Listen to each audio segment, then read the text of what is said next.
Okay, welcome. My name is John West. I'm the Associate Director of the Center for Science and Culture at Discovery Institute, which I co-founded with Steve Meyer, philosopher of science, back in 1996, the very same year that Dr. Michael Behe published his landmark book, Darwin's Black Box. Thank you for joining our webinar today to celebrate Dr. Behe's newest and latest book, just out last week.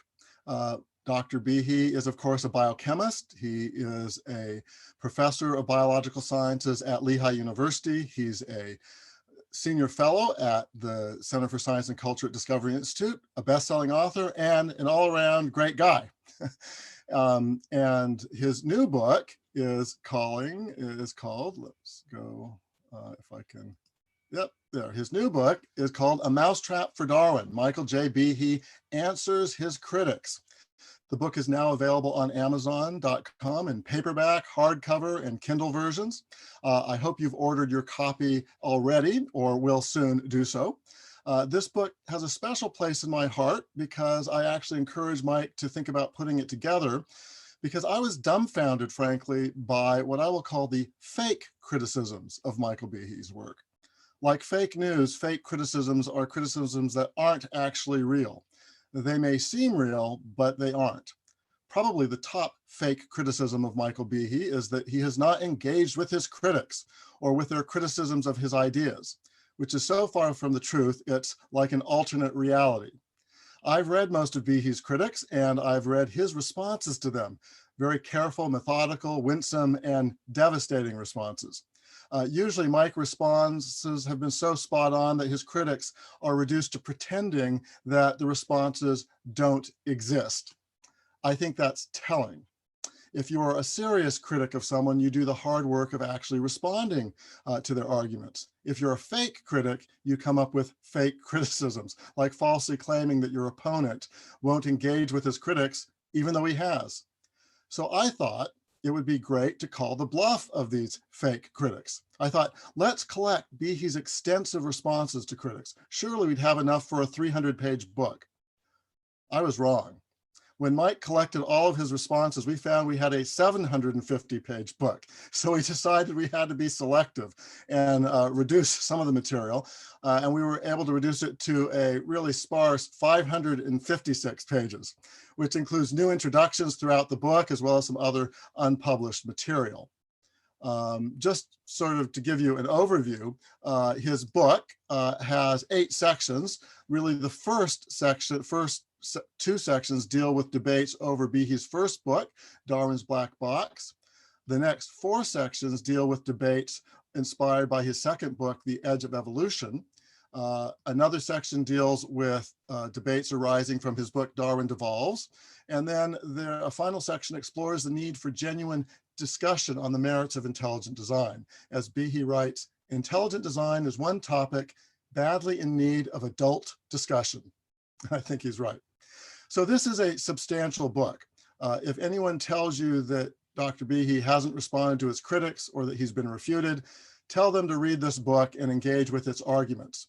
Otherwise, they should just zip it, in my view. If they haven't been willing to engage in arguments, the arguments with Behe's responses, then I don't think they're real or serious critics. I really do hope you get this book, because I suspect you'll discover a lot of things you didn't know Behe has written. And you definitely will see how his ideas have survived the critics and stood the test of time. But don't just take my word for it. Here are the words of 2 scientists who have already read the book. A Mousetrap for Darwin provides perhaps the most comprehensive and incisive critique of neo-Darwinism currently in print. That's biologist Michael Denton. And of course, Mike Denton knows something about this, because his book in the 1980s, Evolution, a Theory in Crisis, helped really start the ball rolling in many ways, and in fact, helped inspire Mike Behe's work. And so Mike Denton says this is the single best place now to get the comprehensive critique of neo-Darwinism. And then we have world-renowned chemist Marcus Eberlin, a member of the Brazil's National Academy of Sciences, one of the top people in the field of mass spectrometry. He said this: over the years, I've followed Michael Behe's work in building an arsenal of arguments for intelligent design. And I have followed the desperate attempts of mainstream evolutionists to discredit that work. A few of the critiques are superficially persuasive, but they hold up best if you don't think too hard about the biochemical details of their evolutionary scenarios. If you fear to doubt Darwinism, read further at your own peril. I love that. And I think it's actually true, which is another reason I love it. So with that, let me stop sharing that and let's get started. We're going to, as far as format, we're going to begin with some of my questions for Mike Behe. And then after that, we will turn to your questions in the audience. Feel free to start submitting your questions right away using the question tab sort of below your screen. If you want to tell us what city or country you're participating from, if you want to be anonymous, turn on the anonymous function. Otherwise, I might use your first name when talking about your question. And so with that, we are going to get started. So Mike, thank you, first of all, for joining us from Pennsylvania this morning. And this morning, my time, afternoon, I guess, your time. First of all, I decided to ask, what do you hope this new book accomplishes? Well, you've covered some of it in your introduction, and that is that when you have a discussion, I put forward an argument, and then other people put forth their counter arguments, and the idea goes then, well, I consider those, and I either say they're good counter arguments or not, and I reply, and I've replied a lot, but over the years, I've noticed that not many critics have realized that I responded, and they ignore the responses, why the criticism doesn't apply, and they bring the same thing up over and over and over again. So I just thought that bringing all these responses together in one book would give everybody a convenient place to go when they hear a criticism of ID and see if it's been addressed before. Yeah, some of your critics, it reminds me of the old film Groundhog Day. They just keep recycling the same old things as if there had been no responses, and they just don't. I mean, I think it's because it's too difficult for them to deal with the actual responses. Yeah, the worst part, if I might add here, the worst part was the review in the journal Science last year of my newest book, Darwin Devolves, where the authors just repeated old criticisms, and you said I had not responded to things that I had discussed extensively on the internet and other places. So yeah, this is a needed book, I think. So in your view, maybe apart from the claim that you haven't responded, what's the least serious or most frivolous or not, serious criticism your work has received over the years? Well, in my view, the least serious criticism is the response that we're not allowed to consider design, that science isn't allowed to invoke design because some rule forbids us from doing so. And that, in my view, that's ridiculous, because you've got the evidence right here, and our reasoning processes, the same ones that we use to conclude design anywhere else, points strongly to design. So reality can't be circumscribed by rules made up by people. We have to just follow the evidence where it leads. Yeah, I think that's actually really good, that what you just said, that they try to rule out discussion from the start. And that is a pretty frivolous criticism. Now, what about, let's turn the tables on the other side. What's the most serious criticism you think your work has received over the years? Well, depends on how you mean that. In my completely unbiased view, no criticism has actually worked against intelligent design. Sorry, I'd like to point to something just to show how open-minded I am, but I haven't come across any criticism that has made me reconsider anything. But one criticism I think has done damage to the discussion, and that is when people try to redefine terms that I use in my books, particularly irreducible complexity. That was, I defined it, of course, as a system that needs a lot of parts. And if you take one part away, the system doesn't work. And in particular, a man named Kenneth Miller, who's a professor of biology at Brown University, said, no, he's going to say that irreducible complexity means if you take a piece out of a system, you can't use that piece for any other role. You can't use it in any other system. And that's of course a straw man, and it's just set up so that you can push it down.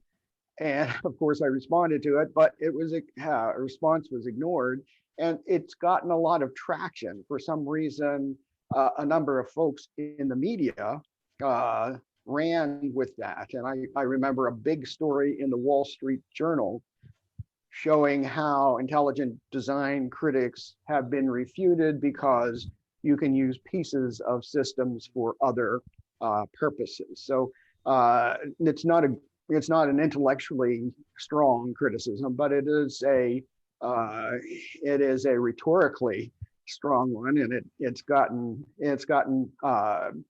it has derailed the discussion in many instances. Yeah, I think that's a good point. Now, I grew up in a household where my sisters just loved Star Trek, so we got it every day. I admit I didn't love it quite as much, partly because it was every day.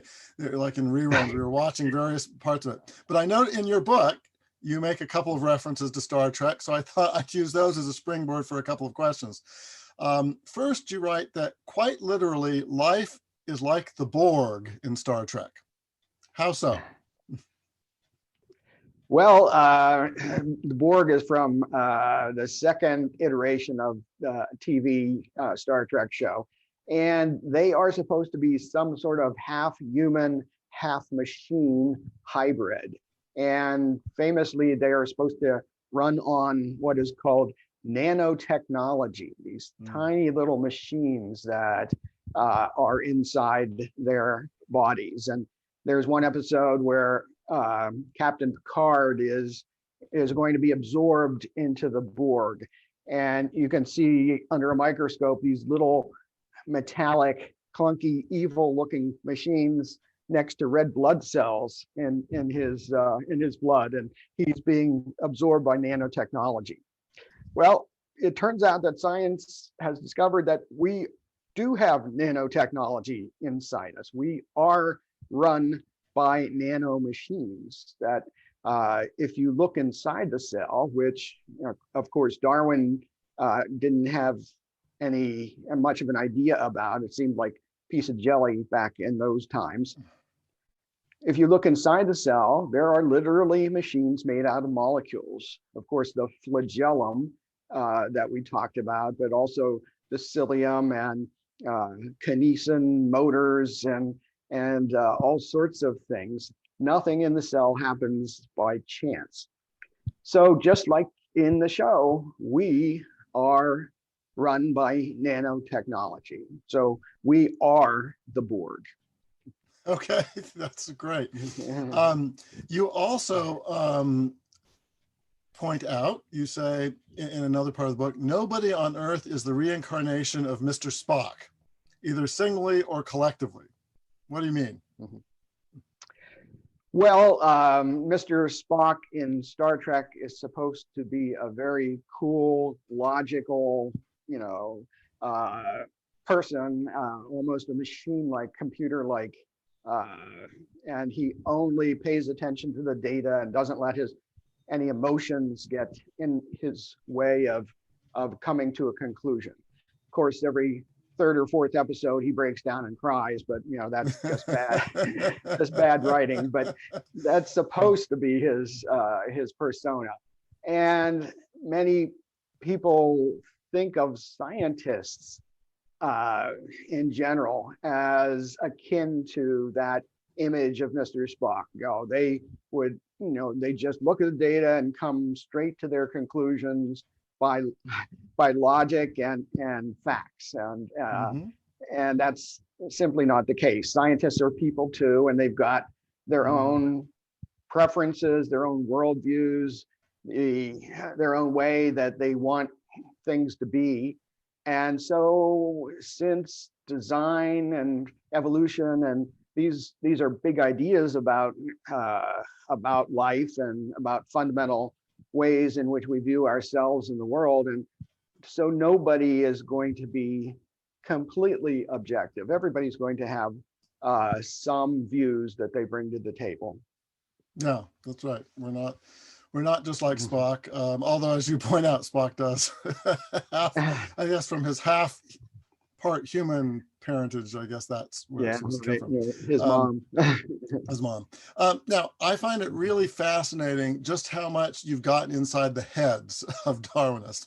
The very scientists who say, they find evidence for Darwinism is so overwhelming that there isn't any evidence of design and biology, seem obsessed with trying to disprove some of the things that you've pointed out. So you write in this new book, emphasizing in one's paper how the results falsify irreducible complexity or easily explain some astounding molecular system virtually guarantees that it will be accepted by Nature, Science, or some other top-tier journal, usually accompanied by a story in the New York Times.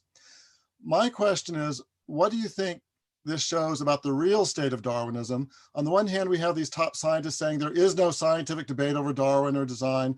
It's not a scientific question. It's tantamount to believing the flat earth. On the other hand, these same scientists seem to spend a whole lot of time trying to refute something they say isn't worth refuting. It's like you've taken over their brains. You've set the terms of debate for them. So what do you think these efforts to refute you really show about the state over Darwin and design? Well, it shows that Darwinism is much more fragile than people admit, than scientists admit, than the media admit, and so on. Not only my stuff, but about 5-6 years ago, 2 letters were sent by different groups of scientists and published in the journal Nature, the leading science journal in the world, under the title, "Does Evolution Need a Rethink?" And one group of scientists said, no, Darwinism is great. The other group says, yeah, there's lots of problems it can't answer. We'd better start thinking about other things. So in my view, Darwinism is sustained mostly by sociology. It's kind of what people learned in school. Everybody agrees it's true. And somebody who says, wait, no, look at these tough questions, it's not true, threatens to kind of break the consensus and expose it to very hard questions. And since a consensus is pretty much the only thing supporting Darwinism, it doesn't have any evidence that it can make the fantastic structures of life, then people consciously or unconsciously really try hard to stop any criticisms of it from getting out there. I think that's right. So as we're winding down our discussion, there's one question that I couldn't let this opportunity go by without asking you about the scintillating topic of the type 3 secretory system and the bacterial flagellum. I am still amazed when I come across new comments online, especially in the comment section of some of our YouTube videos, that assert something like, Behe has been refuted because we all know the so-called irreducibly complex flagellum evolved from the simpler structure known as the type 3 secretion system. Now, you've already alluded to this type of argument earlier in our conversation, and I know you've patiently refuted this objection about the type 3 secretion system time and again, but it's almost like a zombie that just keeps coming back. So I thought I'd give you a chance to address it here. Did the bacterial flagellum evolve through Darwinian means from a simpler structure known as the type 3 secretion system? Or do we think, or do we have good evidence to think that? Yeah. No, we do not have any evidence to support that. As a matter of fact, when I wrote about the bacterial flagellum in Darwin's black box, the ability of it to build itself by pumping proteins out through a hollow tube to the outside to make the long flagellum wasn't known. And then later it was discovered that it was more complex than anybody knew, because it could do that. Besides being a rotary motor, it could also be a protein pump.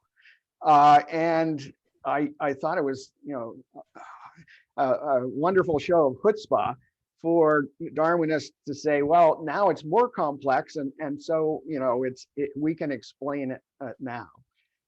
In fact, the type 3 secretory system, which uses a handful of parts that are similar to ones in the flagellum, is a sophisticated machine in its own right. And no Darwinist has explained how that could occur. And no one has explained how it could go from a type 3 secretory system to a flagellum. All they've said is that here's this one machine and here's this other machine, and they imagine that they could come together. But additionally, that scenario requires that the type 3 secretory system somehow come first and then give rise to something even more complex. And it turns out that work in the past few decades has shown that it seems like the flagellum came first, that the flagellum showed up in life well before the type 3 secretory system, and that perhaps the type 3 is a degradatory product of the flagellum. And while that fits in just fine with a theory of purposeful intelligent design, where a complex machine is made which can break down to give other useful parts, it's very difficult to square with a Darwinian explanation. So I've written about this a lot, and you can find this in the new book as well. And no, just like a zombie, it keeps coming back, but it's not living. Okay, great. Final question for me before I begin to get to all the questions. We have actually dozens of questions that have been submitted, so I want to get to those. But my final question is, at the very end of this new book, you write, "The great thing about science is not that it's never wrong, but that it's relentless." I wonder if you could just comment on that or discuss what you mean by that.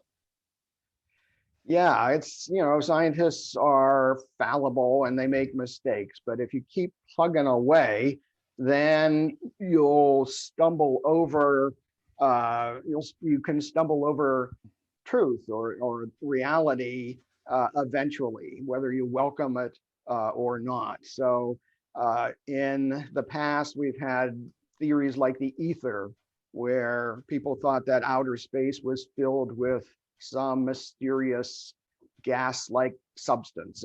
But as science kept plugging along, that was shown not to be the case. And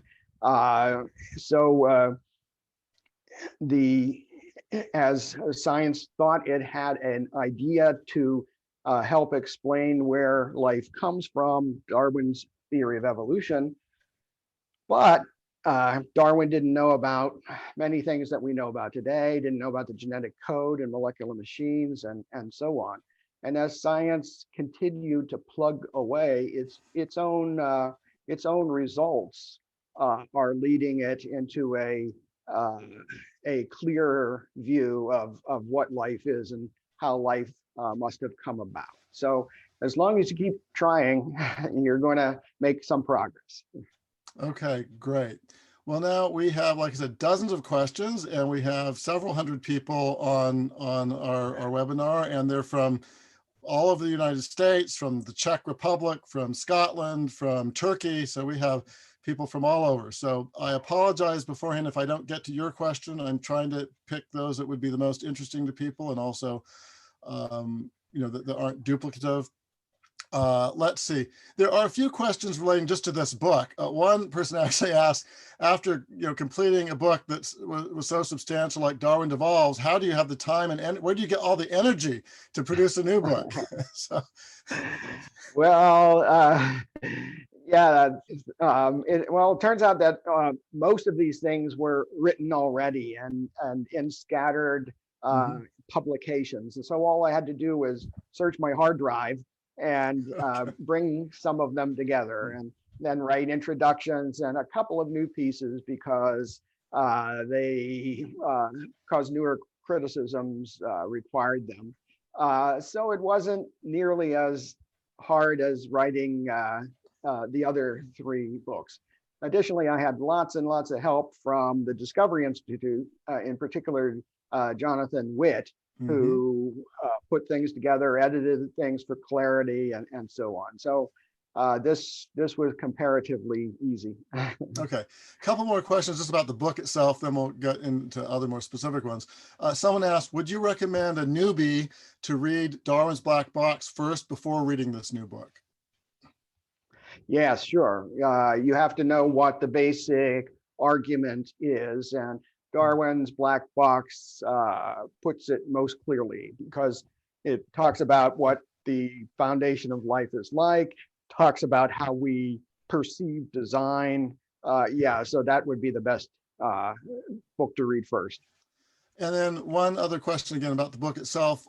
Someone asking about what level of technical knowledge should you have to be able to read this new book? Well, it's all of my writings are for a broad general public that has, not necessarily any technical expertise, high school level biology, something like that. So everybody could read it. A couple articles are more technical than others, but they all can be understood by the general public. Yeah, I just like to accentuate that. Mike is one of, I think, the preeminent scientists of our times who can actually communicate in a way that even those of us who, may not have a specialty in biochemistry certainly can understand. And so I encourage you, if you're interested in these topics, get the book. You don't have to be a scientist in order to understand, except a lot of them do go into quite amount of detail of unpacking the arguments, pro and con. So let's get to some of the questions about sort of content and specific objections and things like that. Richard from Inverness, Scotland asks, what particular untruth that is used to support Darwinism irritates you the most, and you'd like to dispel once and for all? Well, I think it's the overlooking of all the molecular steps that are necessary to make observable changes. You often see stories in the newspaper, magazines, where it says scientists show that this thing evolved from that thing, and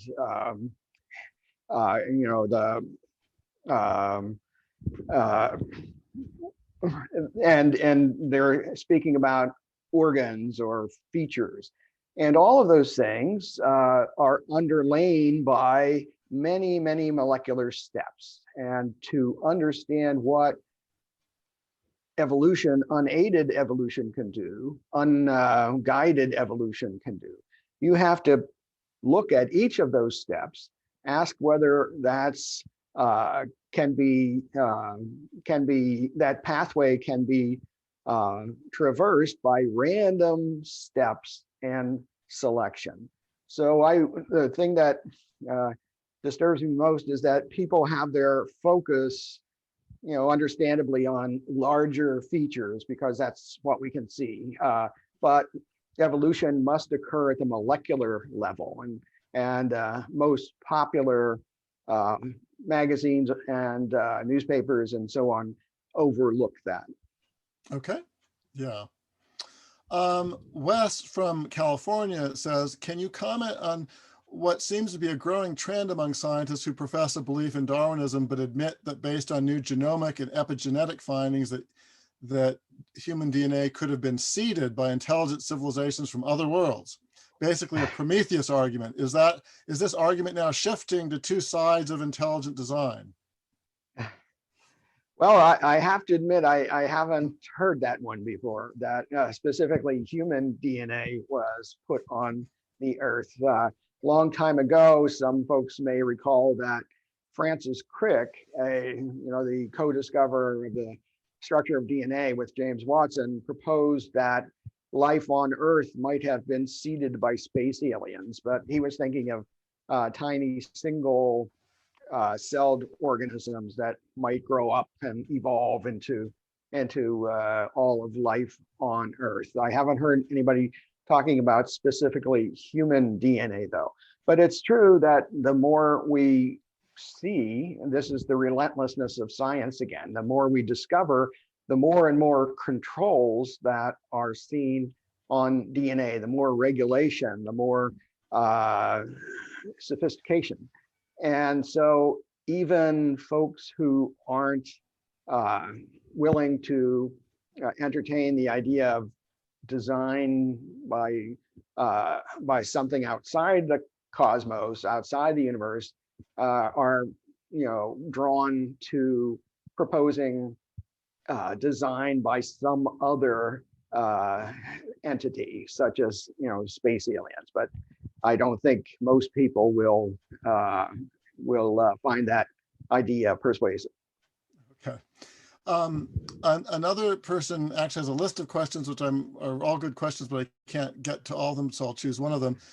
Could you describe what the adaptive mechanisms, or I think they mean how the adaptive mechanisms of any organisms have a limit? So I guess are there limits to the adaptive mechanisms of organisms? Sure, yeah. Well, as I write in Darwin Devolves, the book that was published in 2019, organisms can adapt to environments, and they seem to be able to adapt by a Darwinian mechanism. That is, a mutation comes along that helps them in a certain environment, and they and their progeny increase, and they take over the population. The problem is that most of those mutations, the ones that help, are degradative. They break genes. That is, they essentially sacrifice a gene that's holding them back in a particular environment. And while that does fit them more closely to a niche, it makes them more evolutionarily fragile, because now they don't have as much genetic information to spend if the environment changes again. So they can adapt to more and more specialized niches, but then they're going to get stuck. So there will be a limit. And again, in the book, I argue that the limit is at the level of somewhat below family. That is, that you might be able to get new species with Darwin's mechanism, maybe even new genera, but nothing at the family level. Okay. I have a question actually from someone here in Washington State, Dean from Spokane, Washington, that actually follows off of what you were just talking about. He says, in your book, Darwin Devolves, you say that the most adaptive mutations are really the breaking of genes. A Darwinist would counter that there are millions and millions of mutations underlying the evolutionary tree of life. So have you examined all those adaptations and included them in your claims of broken genes? I have my own retort to that, but I'd like to hear yours. Well, we look at examples, the best examples that current science knows about. It turns out that the ability of science to determine what mutations are helping a species has only been available in the last 10 to 20 years. You have to remember that mutations are changes at the molecular level of life. There are changes in DNA that cause changes in proteins, which are the molecular machinery that builds organisms and helps them grow and live and so on. But the ability to look at that level, at the DNA level of life with sufficient resolution to determine what was helping and what wasn't, is a very, very recent ability.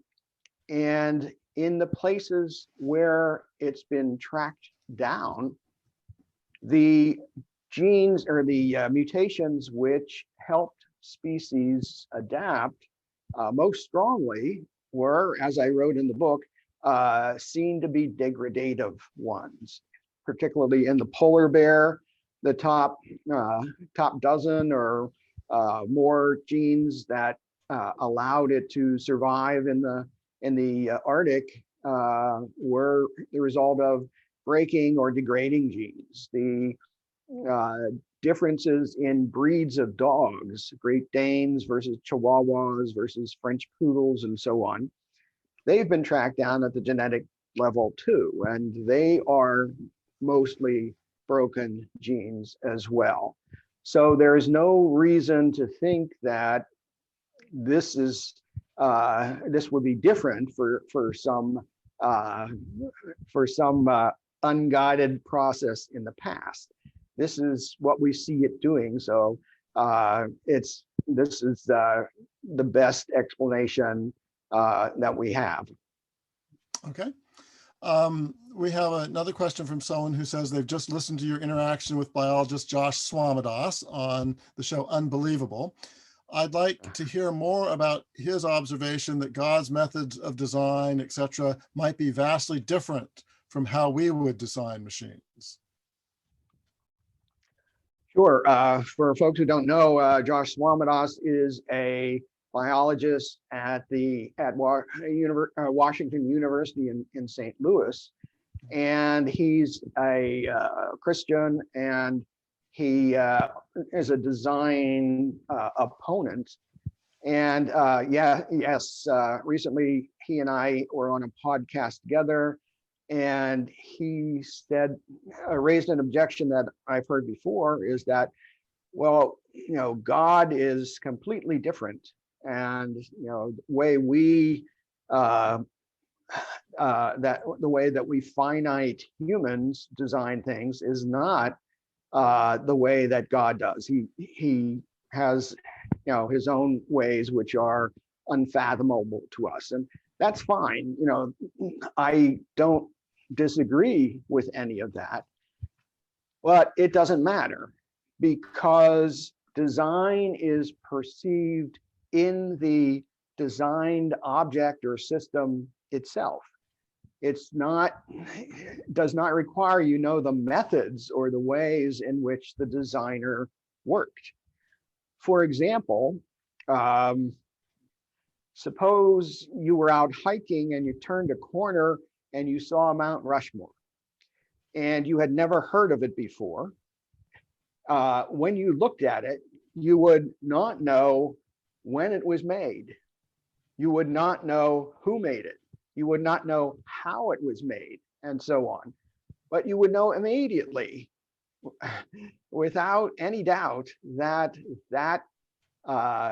sculpture was designed. It was not an accident. It was not the result of weathering, a strange weathering event. So if God made Mount Rushmore, he could use methods and whatever that are unfathomable to us. But we perceive the design in the final system. So that objection, I think, doesn't matter. And that's one of the strong points of design, is that you do not need to know the history of the object. You only need to see how it is now, how its parts are fit to each other right now. Okay. Someone asks, what's your favorite Star Trek episode? Let's see. What one? It's the one where Captain Kirk and Spock and Dr. McCoy go back in time. I've forgotten the name of it. Oh, they yeah. Go through the suit. Is it like Tomorrow is the Edge of Forever or something, or Tomorrow? Yeah, that's right. And they land in the 1920s, and there's a woman peace activist, and she falls in love with Captain Kirk, of course, but she gets killed at the end. And yes, there's something at the edge of forever. Yeah, something. Okay. That's certainly up there. Okay, great. Now we know. Do you have a favorite error? This is another question. Favorite error from the Kitzmiller versus Dover judgment? A favorite error? from the Error. error. Okay, Yeah. yeah. My favorite one is when the judge, John Jones, quoted the opposing lawyer as saying that the science investigating the immune system was not good enough for me. And the judge put those words in my mouth. That is, he misattributed a quote, an obnoxious quote from the lawyer to me. I was on the stand, and the opposing lawyers had cooked up a stunt where they would take a bunch of books and put them in front of me and a stack of papers from the literature, and say, well, look at all this scholarship that opposes you. And of course, none of it, contained experiments or arguments to show how the immune system might arise by a Darwinian process. But that doesn't matter. And the attorney, who is of course trying to make you look as bad as possible, the opposing attorney, said to me, he says, so do you think these papers and books, they're not good enough for you? They're not good enough. And I said, no, they're wonderful. I'm sure they're, great papers. They just don't address the questions that I asked, meaning the mechanism of evolution, Darwin's mechanism, not common descent or relatedness. And in his opinion, the judge attributed to me the quote that these papers and books were not good enough. And that was also written into The God Delusion, if I'm not mistaken, by Richard Dawkins. He spent a little bit of time on my arguments, and he says, well, I look at what Judge Jones, how Behe dismisses the work of scientists. So yeah, that got my goat. Okay. Yeah, that's the one. Okay. Someone else asked where. Oh, and by the way, someone actually gave us the actual title. Thank you for submitting "City on the Edge of Forever." That was for the Star Trek episode. Yeah. Okay. Thank you. So someone else asked, where does randomness fit into an intelligent design approach? For example, how do you fit humans who have evolved to being able to breathe, and evolved is in quotes, or adapted to being able to breathe at higher altitude, say in Tibet, into an ID paradigm?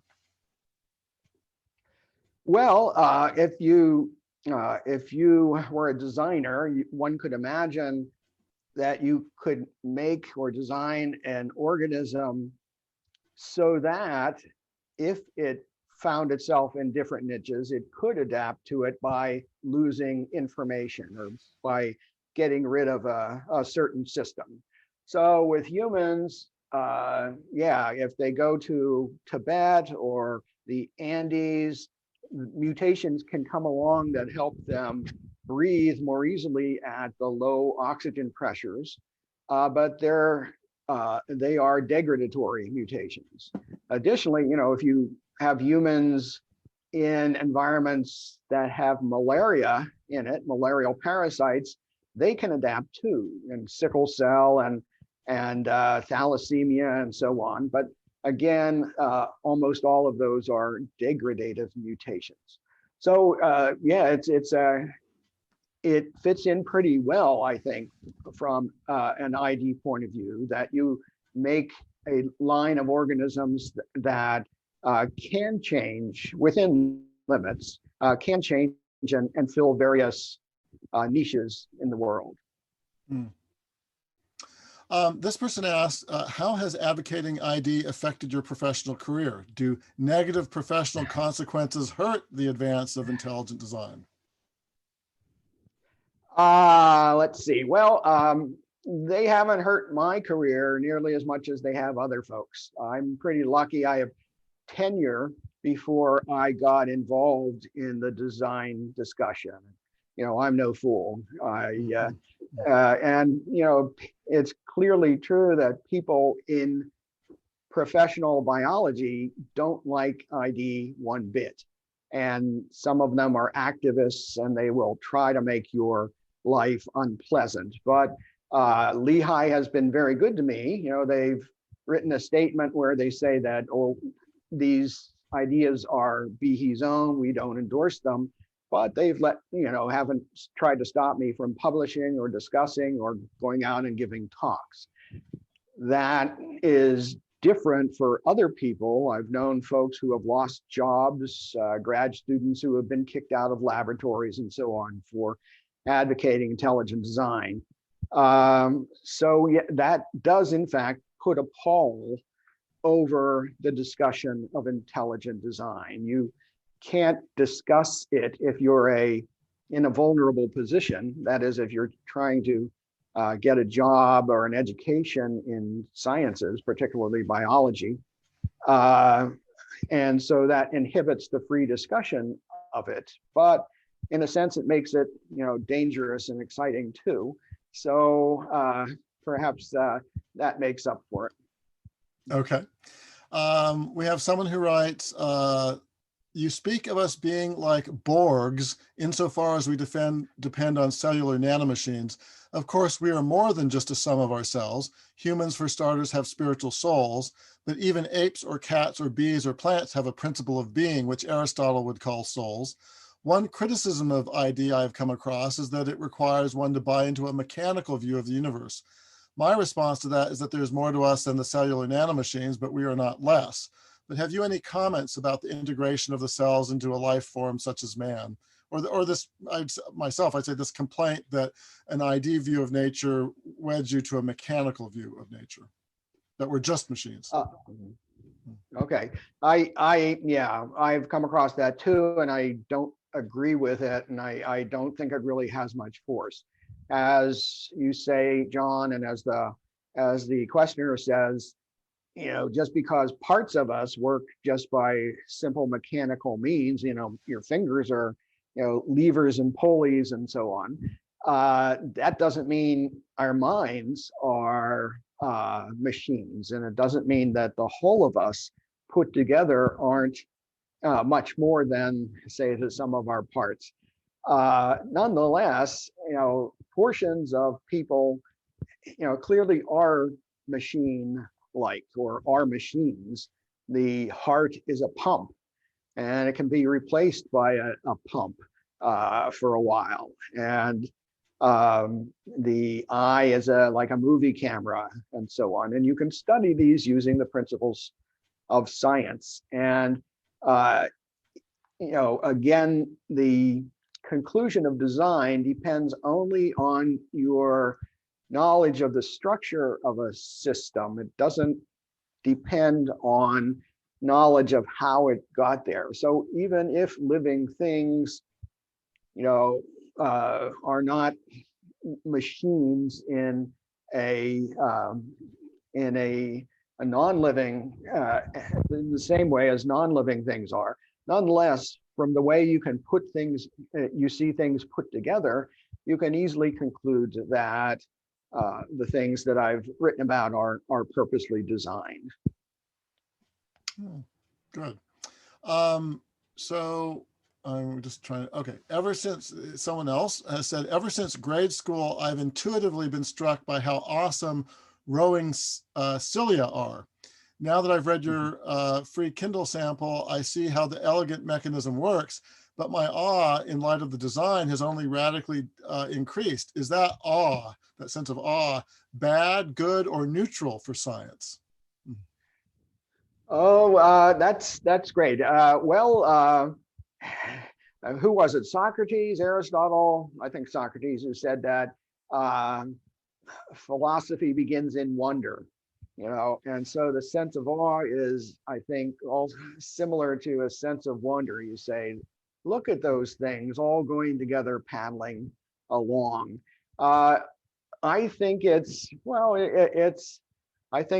very helpful for science. Then, even though some folks can get sidetracked saying, oh, that's really not, I mean, it's neat, but it was just put together accidentally. Nobody really intended it. Still, further investigation, as you say, shows more and more and more elegance and sophistication, and drives you to deeper and deeper states of awe. So eventually, I think it does get people on the right track, and we'll eventually get science on the right track, that we to appreciate the design of life.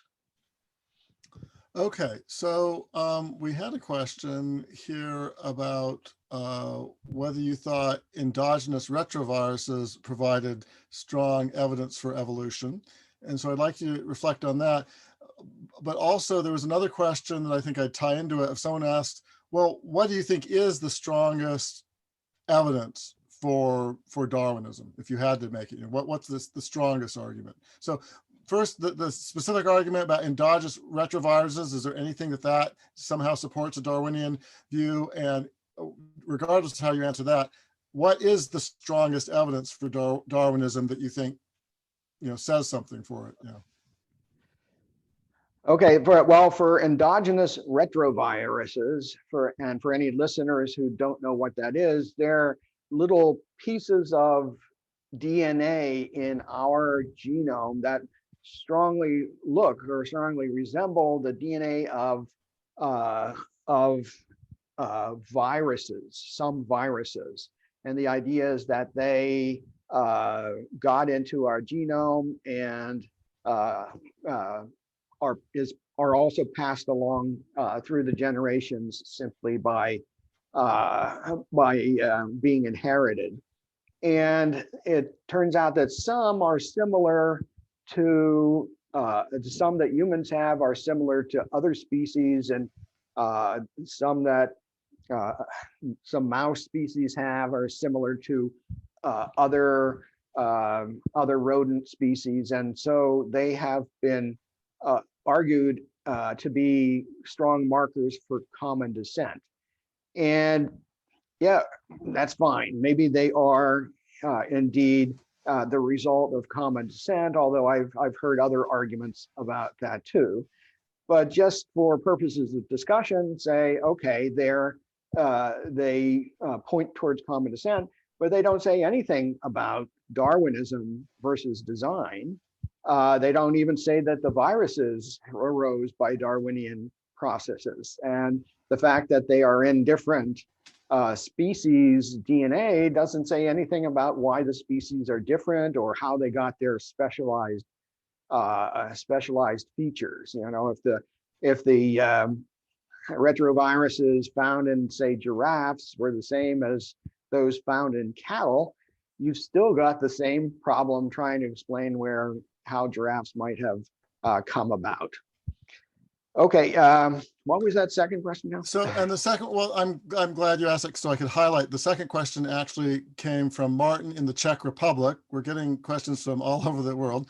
What argument do you consider the strongest one for the support of Darwinism? Okay, the strongest one, well, let me just say I don't think there are any, but okay.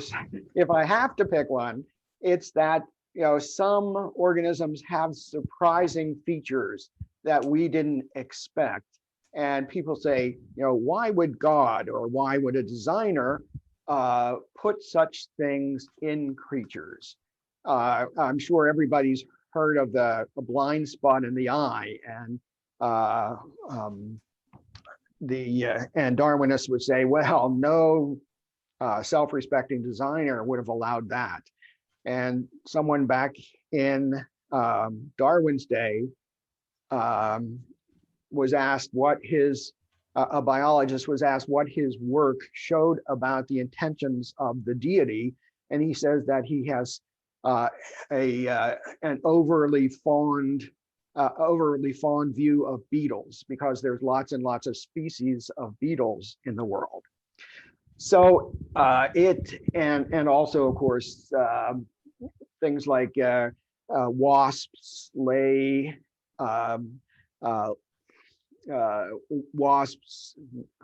Oh, I've gotten this wrong, but there are parasites, and parasites seem icky to us. So why would a designer make things like that? And there, species go extinct. Why would a designer make something and allow it to go extinct? And there are easy responses to those, but nonetheless, it seems to be a very appealing argument, or a very intuitive argument that seems to reach a lot of people. So they don't know why some feature exists or why this relationship exists. And they ascribe to a designer. They say that, well, this designer would have made things differently. I would have made things better, they think to themselves. I wouldn't allow this suffering to occur. I wouldn't have allowed this feature, which seems non-optimum, to occur. And since Darwinism says that it's pretty much just nature read in tooth and claw, and you have to expect bad things to happen, that seems to be a strong argument. It's essentially an argument from evil or related to it. And I think that's the strongest one for Darwinism. Okay, so we're now just in the last, I'll try to fit in a couple more questions before we wrap up because we're almost out of time.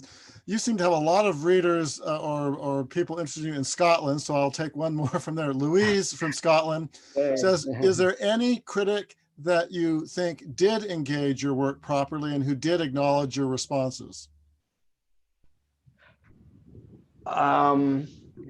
Well, that's a good one. That's why I like Scotland so much. They ask penetrating questions. Let's see. I can't. Maybe John. Maybe you can help. I can't think of anybody where I've gone around and around with them. Ken Miller, I've gone around a couple times with, but very unsatisfactorily, I might say. And I have gone around with a man named Lawrence. What's his name on Sandwalk? Larry Moran. Larry Moran. Yeah, he's retired biochemistry professor from the University of Toronto.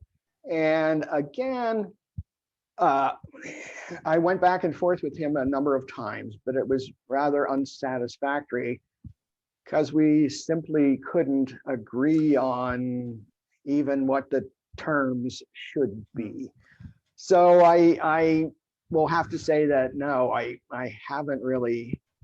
Most people don't engage, and the ones that do, somehow we fail to communicate. Yeah. I mean, you did have the extensive back and forth with Richard Lenski, didn't you, online? I mean, I'm not saying that he had the better arguments because he didn't, but at least he did make an attempt to engage, sort of. Well, I wouldn't say that really. I mean, Okay. Yeah, Lenski was one of the co-authors of the Review in Science Sure. of Darwin Evolves, and of course is a very eminent scientist himself. And after that, he posted 4 blog posts on his site going into much longer depth.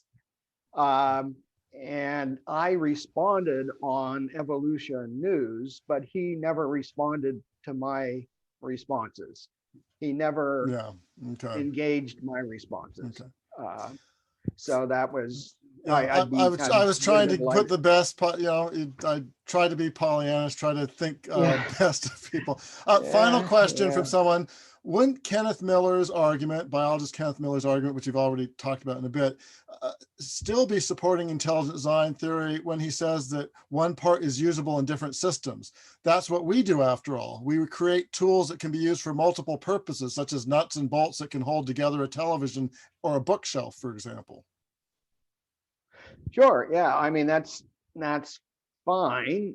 You can think that a part can be used in different systems, and that can be the result of purposeful design. But I don't think Ken Miller in that was arguing for intelligent design. Additionally, you have to, in these particular cases of, this part can be used over here, or this can be co-opted for that, you always have to remember that when we have a nut or a bolt, we put it in and decide where it goes and how it connects other things. And if we're going to use it in a different arrangement, we have to manipulate things different. In the cell, if you have a nut and a bolt, they don't, if you have two pieces that are originally not together, and it would be helpful if they did stick together in a certain way, they have to develop what are called binding sites. That is, surfaces that are geometrically and chemically complementary so that they can find each other and stick. And if you need a half dozen parts, then all half dozen have to develop these binding sites before you can have a system. So even if parts of one system might, if modified, be used for another, it doesn't affect the problem of irreducible complexity, because you've still got to adjust everything to each other. And while you're doing that, if the system is irreducibly complex, it will not be functioning as the final system does. Great. I think great thought on which to end. I want to thank you for participating, Mike, and for the hundreds of people who participated, for the dozens and dozens and dozens of questions that we got. Sorry that I couldn't get to all of them. One person asked whether how they could share this Zoomcast with others, and we have been recording it. And so assuming that the recording turns out, it should be posted, I'd say within a week to maybe a little bit more than a week, on our Discovery Science YouTube channel. So that would be the easiest way to share it. I'd also, in addition to thanking Mike, I'd like to thank our behind the scenes producer for this event, our educational and outreach coordinator at the Center for Science and Culture, Daniel Reeves, for doing the technical production. Oh, good. Yep, Daniel, you can see him on that. That's great.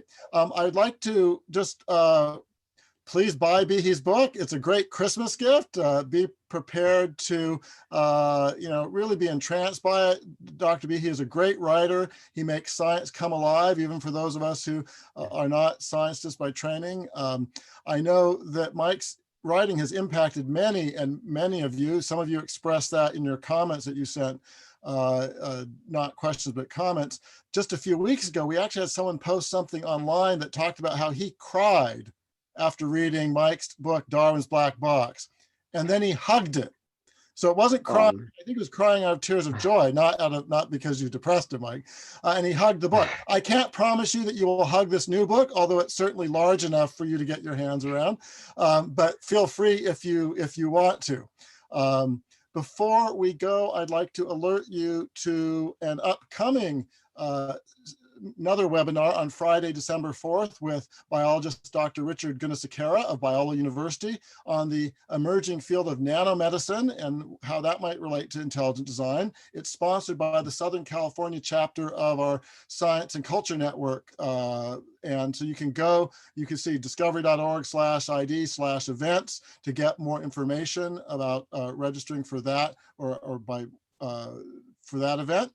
And then one final thing, this is sort of the season of giving. As you may or may not know, the Center for Science and Culture at Discovery Institute is a nonprofit organization, so we do rely on donations. I want to thank the many of you who joined today who are actually donors and contributors to us. You made the publication and distribution of this new book possible, among other things. If you aren't a donor, but you think that this debate over Darwin and intelligent design is important, I just hope you might consider a donation. And there's an address, discovery.org/ID/events. And so you could consider that. That's all for now. Bye until next time. Thank you for spending part of your Saturday with us, and hope you have a great rest of your day.